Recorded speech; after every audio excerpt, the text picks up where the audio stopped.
Hello, everyone.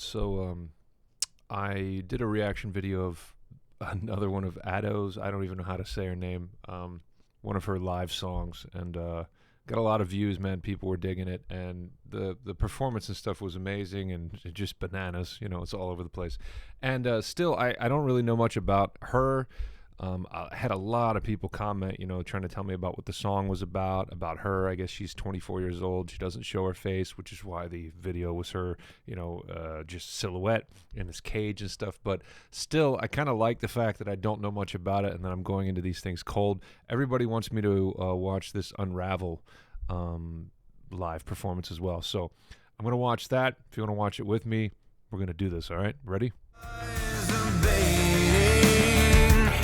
And I tried so hard to heal this wound, this pain I feel. All right, so really quick, I'm a vocal coach. I've been a singer, I guess, professionally or something like that for like 16 years. And a lot of people know me from, lesson videos and how to sing and things like that. Somebody and a couple people were getting on my shit the last time I did one of these videos because I said it was an analysis of the singer or analysis of the performance. But there's some truth in this, is that I don't know Japanese. You can tell. And it's hard to break down a voice and try to be like, that one part where she said this or this happened or whatever. It's a little bit harder to break that stuff down and try to explain it when it's in Japanese. So not only that, but when somebody's all over the spectrum like this and they're screaming and then they're doing this and then they're doing, there's only so many parts I can pick before the video just gets too long where I'm going to, what am I going to just be like, oh, she started screaming there. Let's talk about how to scream. And, so I can only do what I can do here. But anyway, let's get into this. I have no idea, again, what I'm going to see. It looks like when I scan over this, there's just a part where everybody goes back to, so I'm excited to see that. And she's in a cage again. Does she always perform in a cage? It seems very restrictive. Okay, here we go.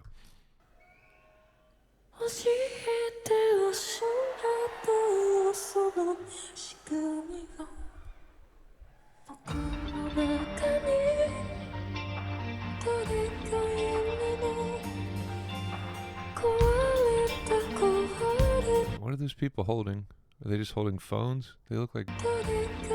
Oh, they just threw out like these glowing balls to everybody? That's cool. Oh, they're on a stick. Flashlight.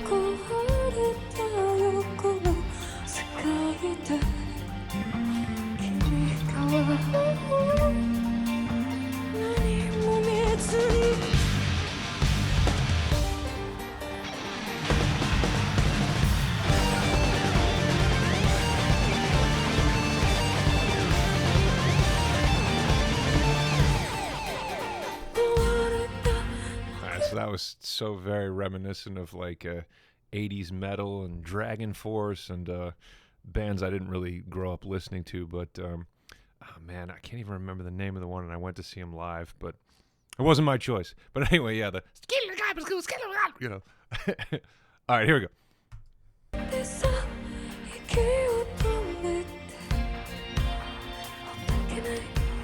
do have to say, by the way, it's always amazing to wonder, like, what somebody started out doing. And again, I don't know the history here. And again, I know a lot of people would like to enlighten me, or maybe they know, maybe they don't know. But it's always interesting to wonder what somebody started doing, and if they were doing this and then it blew up, or if they were doing other things and then they got to evolve into this. And the point being, this is a hell of a production. Like, fucking everybody in the crowd's got these things. She's in a cage made to perform in. They have this big light show. They got amazing musicians and all this kind of stuff.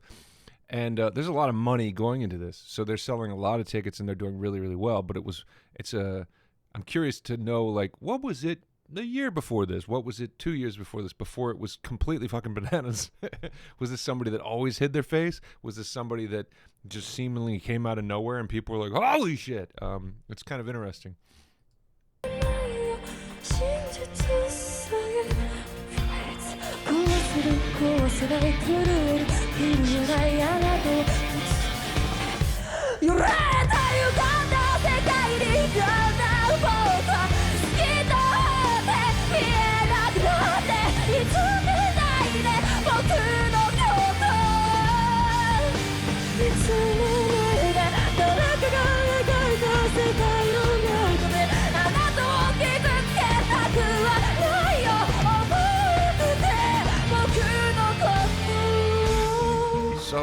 I have this theory. In a sense, it's not a very good theory, and it's not going to be like explained well. But I have this idea, basically, that since everybody's completely dealing with so many problems mentally now, our problem as a collective mostly is not survival anymore. It's mental survival. It's trying to, not be depressed and medicated and all this different kind of stuff like that, which is a rabbit hole we don't have to go down. When you hear somebody do something like this that's very emotional, or at least sounds very emotional, because you can only do this so many times live until you're like, just completely fucked and exhausted. Meaning, if you've ever performed your own music and it's very emotional for you, getting into the pocket of that emotion every night after night after night can actually be very detrimental to your health. You need to kind of put on an acting face and have a more healthy relationship with that kind of stuff. You can't keep diving in to old past emotions and be like, fuck you, dad, or something like that over and over again. Anyway, point being is that a lot of times now with music and everything, TV shows and everything, we're just so smacked in the face with everything so much, and TikTok and fast clips and I like this, I don't like that, I like this, that was really good, and just people completely caught up in that I think in one sense one of the reasons why this is very popular very fast is that it's somebody that's putting on a very emotional vocal performance and kind of physical performance and stuff too, and it's really kind of, it's not subtle. It's not like, I wonder what she's talking about. It's more like, holy shit. And I dig it. Don't get me wrong. I'm completely into it. But in a sense, though, I think there's definitely a level of success with this because it's so overly like turned up. And I've been writing more cinematic music and stuff like that now because of a similar pull where I'm feeling like I'm pulled towards wanting to make music that's absolutely emotionally connecting to people. If you think about watching a dramatic trailer for a movie, a lot of times that music, whether you recognize it's even playing or not, is very emotionally arresting, we'll call it. Same with this, where you're just like, holy shit.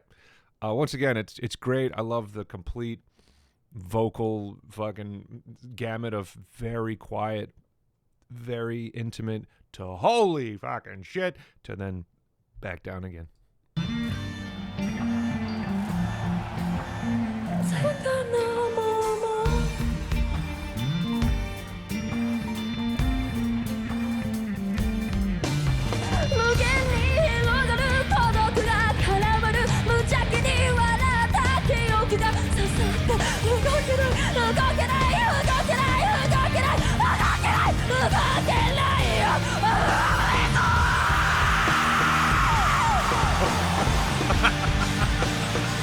Oh man, that was awesome as shit. And they put echo on the last part of her scream there, so it would just be, oh yeah, that's the part people went back to. Let's do the same, shall we? So she was building up just to a guttural scream. I've talked about this in the last video that I don't know how much like practice she's put into learning how to scream or not, but this is complete. Again, it seems completely like there's conviction, there's intention, and just emotional connection, and not necessarily like, oh, I'm gonna learn how to scream. It's more just like fuck, and just intense, and it seems really real. So let's listen to that again. And like I said, yeah, they put delay right on the end of her scream there.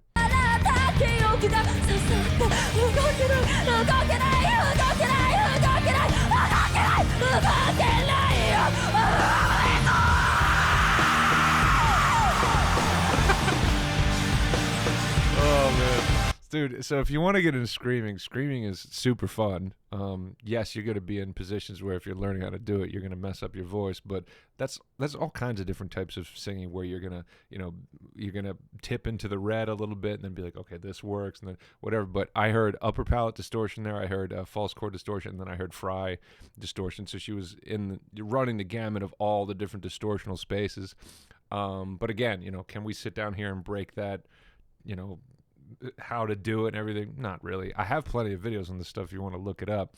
But again, she seemed to be more connected to the emotion of this, which is why people are compelled to keep watching this and go right back to that clip, because they're like, it hits you somewhere in the chest, man. It hits you, like, especially I would imagine if you knew what the hell she was saying, it would be much more impactful. To me, it's just, crazy. It's bananas. Like, I feel some of it, but it's also a performance. So, is the fucking cage floating, by the way? Shit looks like it's right there, like it was not even sitting on something. Or is that because of this line right here? Crazy crazy shit going on, crazy. That, by the way, oh, nope, I was going to say, is there two drummers too? No, there's just one. This dude's, he's playing keys.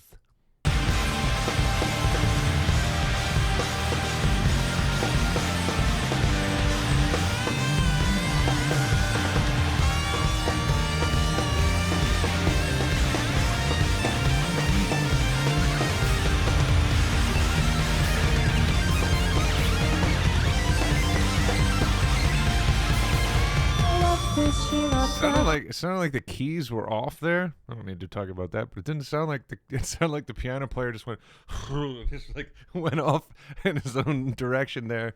Could have been a jazzy thing that I just was conflicting, but it actually sounded like maybe it got too goddamn dark or the lights tricked his brain, but it sounded like the keys went off there for a second.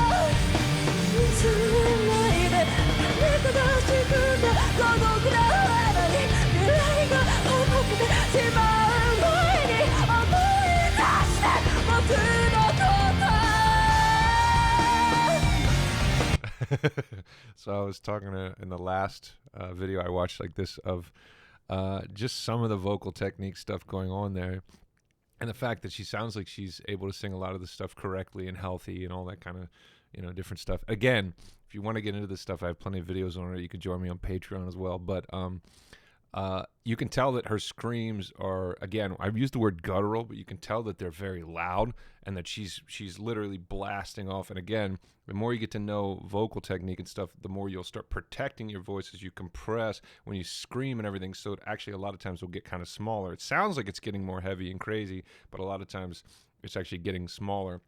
Here, case in point, I'm not singing yet today, but if I go, and then I go, everything kind of compressed and it became dampened. But her, you just see her going, just fucking losing her shit. So she's actually getting louder and louder, which is another reason why that emotion comes across, because it just builds and builds and builds, and then you actually hear that volume start to, you know, come across like that. It's cool.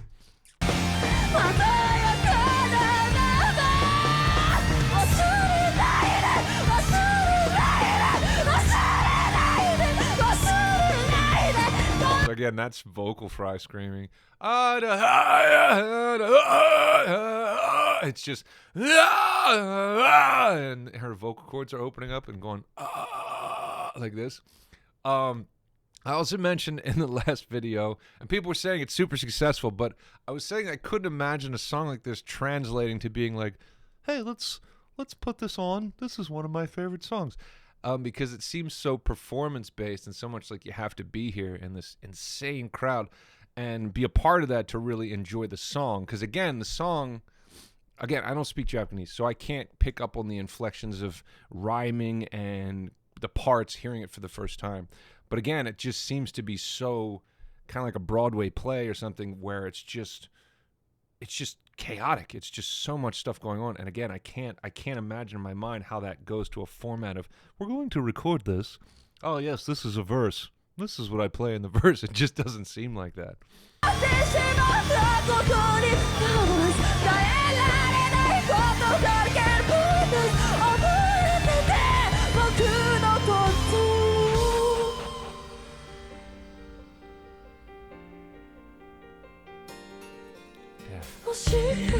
Death Purdy.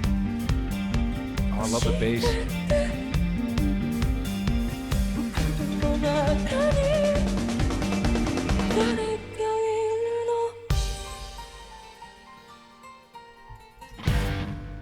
Oh, weird. Love the bass there at the end. All right. Well, another wonderfully crazy journey to watch that. I appreciate everybody asking me to watch this and try to break it down. Again, I can't give too much of a vocal analysis because it's all over the place, man. There's not something to really connect to be like, ah, yes, right here, she's doing this thing. You know, if you want to get better. No, dude, it was covering an entire spectrum, and I have said enough. So if you have more suggestions, happy to do that. Obviously, I gotta keep going in other directions of things I do understand and then I can break down and then I can help people with. But I do appreciate suggestions like this too because it just completely pushes me outside of any comfort zone I've ever had. I appreciate you guys. I'll see you soon.